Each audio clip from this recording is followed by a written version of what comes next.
मुझे याद है। उन्होंने हमारे मुद्दे को उठाया है, इसलिए उनका शुक्रिया। और मैं समझता हूं कि जो विपक्षी पार्टियां हैं, चाहे जो तीसरे मोर्चे में भी हैं, चाहे वो मायावती हों या जो तेलंगाना की पार्टी है, या जो गठबंधन में है, अखिलेश जी हों या तेजस्वी जी हों, ये सब लोग ईवीएम के खिलाफ कम से कम एक संयुक्त मोर्चा बनाएं और बोलें। अब कम से कम लोगों ने बोलना शुरू कर दिया है, ये महत्वपूर्ण बात है। जब हम लोग कहीं सभा में जाते थे तो लोग तो कहते थे कि आप लोग बोल रहे हैं, लगातार मुद्दा उठा रहे हैं, लेकिन पॉलिटिकल पार्टी कहाँ है? तो अब तो पॉलिटिकल पार्टी भी इसके खिलाफ बोलना शुरू कर दी। एक बात ये। दूसरी बात, मैं लाइव प्रेस कॉन्फ्रेंस देख रहा था, जो चीफ इलेक्शन कमिश्नर है उनका मैं सुन रहा था, और खास तौर से मेरी दिलचस्पी ये थी कि ईवीएम के बारे में जो कह रहे थे और बड़ा सरकास्टिक मजाकिया तरीके से मजाक उड़ा रहे थे। जितने सिविल सोसाइटी के लोग हैं, एक्टिविस्ट हैं, नेता हैं, अब तो ओपोजिशन से ज्यादा बड़ा इलेक्शन कमिश्नर अपने आप को समझ रहे हैं कि पॉलिटिकल पार्टी से ज्यादा। और वो सुनकर मुझे लगा कि इतना बचकाना और नाइव आर्गुमेंट कैसे हो सकता है, और या तो ये बचकाना नाइव है या फिर एक शहंशाह की तरह, तानाशाह की तरह जो हम कहना चाह रहे हैं वही तथ्य है। उन्होंने कहा कोई बक्सा लेकर आता है, ऐसे बक्सा लेकर आता है, और सुप्रीम कोर्ट, हाई कोर्ट ने अब जुर्माना लगाना शुरू कर दिया है, डिस्पोज ऑफ कर दिया है केस को। मैं ये समझता हूं कि ये बचकाना आर्गुमेंट है, और कोर्ट अपने निर्णय का रिव्यू कई बार करता है। उदाहरण ये दे रहा हूं कि अभी जो honourable chief justice of India हैं, जस्टिस चंद्रचूड़ साहब, वो विस्तार से बलराज साहब आपको बता देंगे। उनके फादर का एक डिसीजन था, वो भी चीफ जस्टिस थे, और इन्होंने उस डिसीजन को उलट दिया। इस डिसीजन को उलट दिया। कई बार 2 जजेस के बेंच के फैसले आते हैं तो 3 जज वाले उसको रिवर्ट बैक कर देते हैं। मैं तो खुद मुकदमा लड़ा हूं, मुझे पता है। तो एक बार अगर किसी ने अगर फाइन कर दिया, और जुडिशियरी में भी किस तरह की लीलाएं हैं वो भी हम लोग जानते हैं, इसका मतलब कि वो फैक्ट एब्सोल्यूट ट्रूथ नहीं है, वो एकदम अखंड लाइन नहीं है कि वो खत्म नहीं हो सकता है। हो सकता है 5 साल बाद कोई पूरा संविधान पीठ बैठकर पूरा खारिज कर दे तमाम ये पूरे आर्गुमेंट्स को। एक बात ये कहना चाहता हूं कि जुडिशियल रिव्यू, जुडिशरी अपने निर्णयों का ही कई बार करती है। दूसरी बात है, अगर मैं कंप्यूटर साइंस का स्टूडेंट नहीं हूं तो मैं दावे के साथ नहीं कह सकता, मैं इतिहास पढ़ाता हूं, इतिहास से बात करूंगा। लेकिन जो कंप्यूटर साइंस के, जैसे मैं एजुकेशनल क्वालिफिकेशन आपको बता रहा हूं, जो चीफ इलेक्शन कमिश्नर है उनका IAS ऑफिसर रहे 84 बैच के, और इनकी डिग्री सुन लीजिए। डिग्री इनकी है, BSc डिग्री है, LLB है, PGDM है, PG डिप्लोमा इन मैनेजमेंट होगा ये, और master degree in public policy है। ये कंप्यूटर साइंस के एक्सपर्ट नहीं है, ये इंजीनियर नहीं है। इतना दावे के साथ कैसे कह सकते हैं कि कंप्यूटर में और ईवीएम मशीन में हेराफेरी नहीं हो सकती है? मैं चुनौती दे रहा हूं कि दुनिया के बेस्ट साइंटिस्ट को लाया जाए। बहुत सारे लोग हैक कर लेते हैं ना, पूरा सिस्टम हैक कर लेते हैं, पूरे देश के सर्वर में घुस जाते हैं। उनको लाया जाए, उनको दिया जाए ईवीएम मशीन और उनसे टेस्ट हो जाए। वे क्यों नहीं? जो कंप्यूटर साइंस के जो एक्सपर्ट हैं उनसे टेस्ट कराया जाए। तो जिनको कंप्यूटर के बारे में खुद आइडिया नहीं, अपने असिस्टेंट से काम लेते होंगे, वो ऐसे लोगों का, जो इंजीनियर्स जो इसमें बात कर रहे हैं, जो एडवोकेट बात कर रहे हैं, जो लीडर्स बात कर रहे हैं, पूरी सिविल सोसाइटी के लोग जो सवाल उठा रहे हैं, उसमें उसका मजाक बना रहे हैं। और जस्टिस लोकुर के नेतृत्व में जो सिटीजन्स रिपोर्ट जो बनी थी, उसमें साफ साफ, उस सुप्रीम कोर्ट के जज ऑलरेडी रह चुके हैं, वो भी उन्होंने साफ साफ इसके खिलाफ आवाज उठाया था। तो ये इनका क्वालिफिकेशन मुझे बताना जरूरी था कि जिस दावे के साथ वो ईवीएम पर बात कर रहे हैं, जिस दावे के साथ, तो वो कंप्यूटर के एक्सपर्ट नहीं है। अभी वो सार्वभौम सत्ता की तरह बिहेव कर रहे हैं कि कोई सवाल नहीं करे, जैसे मोदी जी पे कोई सवाल नहीं करे तो इन पे भी कोई सवाल नहीं करे।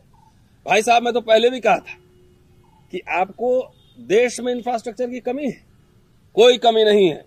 पहले भी जब बैलेट पेपर से होता था तो पूरे टेंट समियाना लगता था और वहां पे काउंटिंग होती थी। और आपको कितने सारे हॉल चाहिए? आप छोड़ दीजिए अभी ईवीएम का मसला। आप सिर्फ, हम लोग ये करें कि हम जिसको वोट दे रहे हैं वो पर्ची उठाकर हम देखें कि भाई जिसको मैंने वोट दिया है वो सही पढ़ा कि नहीं पढ़ा। और मान लिया गलत पढ़ा तो हम फाड़ भी सकते हैं, उसको इनवैलिड कर सकते हैं। पहले तो इनवैलिड कर सकते थे, तो इनवैलिड का भी कोई ऑप्शन नहीं है। तो हम एक बार देख लें कि ये सही है, उसका डब्बा में डाल दे, आप उसकी गिनती करो। आप मशीन पे इतना अडिक्ट क्यों हो? आप कंप्यूटर साइंस के इंजीनियर नहीं हो। जब दुनिया में जब यहाँ से बैठे बैठे अंतरिक्ष में लोग कंट्रोल कर रहा है, मिसाइल को कंट्रोल कर रहा है, यहाँ बैठे बैठे मिसाइल 4000 किलोमीटर उड़ा दे रहा है, जब बैठे बैठे मार्स मंगल में भेज रहे हो, यहीं से कंट्रोल कर रहे हो, तो आप कैसे दावा कर सकते हो कि आप अगर जिंदगी भर पीएचडी किए रहते, आप ईवीएम मशीन पे पीएचडी किए रहते, कंप्यूटर साइंस पढ़ाते होते, अमेरिका के सबसे बेस्ट यूनिवर्सिटी में पढ़े होते, और तब दावा ठोक के कहते कि ये मैं बना के दे रहा हूं और इसको हैक करके दिखाओ, इसको मैनिपुलेट करके दिखाओ, तब तो एक बात बनती। वो डिग्री आपके पास है नहीं, सिर्फ एक संवैधानिक पद आपको मिला है और उस पद का इस्तेमाल करते इस देश के तमाम करोड़ लोग जो इसके खिलाफ बोल रहे हैं उसका मजाक उड़ाना ये ठीक बात नहीं। कम से कम जो लीडर्स कह रहे हैं इस पे बहस हो, इस पे लगातार हमने कल पूरा भाषण सुना है। प्रकाश अम्बेडकर ने राहुल गांधी को कहा है कि दिल्ली बुलाएं, हम लोग दिल्ली आएंगे, तो ये इस पे बहस हो। दूसरा कि ये एक आदमी के अंदर 2 दिन के अंदर ही जैसे 2 चीफ इलेक्शन जो 2 कमिश्नर्स की अपॉइंटमेंट हुई, वो भी डाउटफुल है। उनका पूरा हिस्ट्री उठा के देखिए, वो एक ही सरकार की तरह में बड़े बड़े पोजीशन पे काम कर चुके हैं। तो जब इलेक्शन लोग कह रहे हैं कि हमको मैं वोट दे रहा हूं, मेरा वोट का जितना अधिकार कि चाहे प्रधानमंत्री का वोट का जितना वैल्यू है, राष्ट्रपति के वोट का जितना वैल्यू है, उतना ही वैल्यू हमारे वोट का भी है। तो इसलिए मैं कहना हूं कि मैं बैलेट पेपर से देना चाहता हूं, बैलेट पेपर से देंगे, नहीं तो वीवीपैट मुझे दो, दिखाओ। और इस तरीके से तानाशाही की तरह यह बात करना और करोड़ों लोगों का मजाक उड़ाना। राजेंद्र पाल गौतम जी एमएलए हैं, मिनिस्टर रहे हैं, सुप्रीम कोर्ट के वकील बैठे हुए हैं, किसान मोर्चा के हैं, सूरज जी, ये सब इलेक्शन कमिश्नर जितने पढ़े लिखे हैं, उससे ज्यादा पढ़े लिखे रिसर्च करने वाले लोग ईवीएम के खिलाफ आंदोलन चला रहे हैं। वो परंपराओं के बेसिस पे भी कि आप जो 19 तारीख को पहला चुनाव है, अब बिहार में 40 सीट के लिए 7 चरण में चुनाव है। क्या बिहार में वहां पे पाकिस्तान और बांग्लादेश तमाम तरह से मिसाइल लगा हुआ है कि 7 दिन आपको चुनाव कराने के लिए चाहिए? 19 से लेके 4 जून तक आप नोट कर लो, 1.5 महीने हुए, कहां समय कम लगा? देश की जनता की ओर से हम चाहते हैं 1.5 महीने नहीं, 2.5 महीने में इलेक्शन का रिजल्ट आए, क्या फर्क पड़ता है? दुनिया की इतनी बड़ी लोकशाही है, इतनी बड़ी, आप जाके कहते हो कि मदर ऑफ डेमोक्रेसी बाहर में, तो कम से कम लोगों को लगना चाहिए कि फ्री एंड फेयर इलेक्शन हुआ है। जिस जमाने में इतना हाई टेक्नोलॉजी नहीं था, अब तो सोफिस्टिकेटेड वेपन्स आ गए हैं, कैमरे लग गए हैं, पूरा सर्विलांस कर सकते हो, तब इतना 1.5 महीने चुनाव कराने की क्या जरूरत है? वो तो 2 फेज में आप करा सकते हो पूरे भारत में। पहले भी चुनाव 7 फेज में कब होते थे मुझे तो याद नहीं है कि जब बैलेट पेपर से 1 या 2 दफे में हो जाता, 1 या 2 दफे में होता था।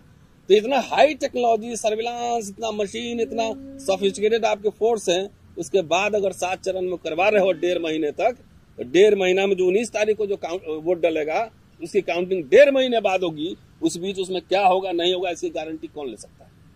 तो इसलिए अब तो हमें लग रहा है कि दाल में काला नहीं, पूरी दाल ही काली है कि ये इंस्टीट्यूशन जो कॉन्स्टिट्यूशनल बॉडी है, हमने कई जजमेंट भी देखे हैं सुप्रीम कोर्ट के भी, कि भावनाओं पे भी जजमेंट आ जाता है। जहां कॉन्स्टिट्यूशन इंपॉर्टेंट है, उसी तरीके से चीफ इलेक्शन कमिश्नर बिहेव कर रहे हैं और करोड़ों लोग जो ईवीएम के खिलाफ मजाक कर रहे हैं। इसलिए मैंने उनकी डिग्री दिखा दी आपको, ये मैं इंटरनेट पे दिखा रहा है कि कंप्यूटर साइंस में पीएचडी नहीं है ना, अमेरिका में जाके कंप्यूटर साइंस पढ़ाते हैं अमेरिका के यूनिवर्सिटी में, simple BSc and law graduate, और वो इतने दावे के साथ कैसे कर सकते हैं, इस पे मैं सवाल उठा रहा हूं। शुक्रिया, थैंक यू। साथियों, जिस हिसाब से अभी बलराज जी और बाकी साथियों ने अपने राजेंद्र पाल गौतम जी, डॉक्टर सूरज मंडल जी और अपने प्रोफेसर रतनलाल जी, अपने किसान संगठन के भी साथी ने बयान दिया, बातें कहीं, आपको सबसे बड़ा आरोप मैं जो लगा रहा हूं वो चुनाव आयोग के ऊपर और चुनाव आयुक्त के ऊपर कर रहा हूं। चुनाव आयोग अब संघीय आयोग बन चुका है, जो हैशटैग हम चला रहे हैं, चुनाव आयोग _ चुनाव आयोग संघीय आयोग। जो वर्तमान के चुनाव आयुक्त हैं उनके परिवार के लोग संघ पृष्ठभूमि के हैं। पश्चिमी उत्तर प्रदेश के कई सरस्वती शिशु मंदिर में उनके परिवार के लोग फंड करते हैं। तो पहले यह कॉन्फ्लिक्ट ऑफ इंटरेस्ट है। संघ से पृष्ठभूमि से जुड़ा हुआ व्यक्ति अगर चुनाव आयुक्त है, चुनाव आयोग में बैठा हुआ है प्रमुख पद पर, तो चुनाव निष्पक्ष नहीं हो सकता। इसीलिए जिस तरीके से चुनाव आयुक्त बिहेव कर रहा है, जिस तरह व्यवहार कर रहा है, वह एक संघ के प्रचारक के तौर पर वो काम कर रहा है। जिस हिसाब से उसने एडवाइजरी जारी की राहुल गांधी जी के खिलाफ कि राहुल गांधी ये नहीं कह सकते प्रधानमंत्री को, राहुल गांधी प्रधानमंत्री नरेंद्र मोदी को ये नहीं कह सकते, जिस तरीके उसकी सारी एडवाइजरीज हैं, वो सारी एडवाइजरीज बस विपक्ष के नेताओं के लिए है और सिविल सोसाइटीज के लोगों के लिए है। अगर इस देश की जनता, इस देश के सिविल सोसाइटीज के लोग, किसान आंदोलनों के लोग, किसान अगर ईवीएम पर सवाल उठा रहे हैं, तो जो वीवीपैट की पर्ची है वो पर्ची आप मतदाता के हाथ में दो और उसके बाद वो बैलेट बॉक्स में डालें और उसकी 100% उसकी जो है आप जो है गणना करो। और अगर आप मतगणना नहीं कर रहे हो, इसका अर्थ आप बहुत बड़े व्यापक पैमाने पे 7 चरणों के जो इलेक्शन है, उस इलेक्शन के माध्यम से आप जो है बेईमानी कराना चाहते हो और इसके अंदर नरेंद्र मोदी के एक एजेंट के तौर पर काम कर रहे हो। तो मेरा सबसे बड़ा आरोप चुनाव आयुक्त के ऊपर यह है कि चुनाव आयुक्त संघी है। 23 मार्च को एक आह्वान किया गया है कई संगठनों द्वारा कि 23 मार्च को भाजपा भगाओ राष्ट्रीय उपवास रखें, और इसमें तमाम राजनीतिक दलों को भी हमने आग्रह किया है कि वो अपनी ओर से रहें। राहुल जी से एक डेलीगेशन मिलेगा, राहुल गांधी जी से, और उनको ये हम आग्रह करेंगे कि वो इस जो उपवास है, राष्ट्रीय उपवास में शामिल हों। और किसान संगठन कई जगह धरने पर रहेंगे। इसी बात के साथ आज संवाददाता सम्मेलन समाप्त की जाती है।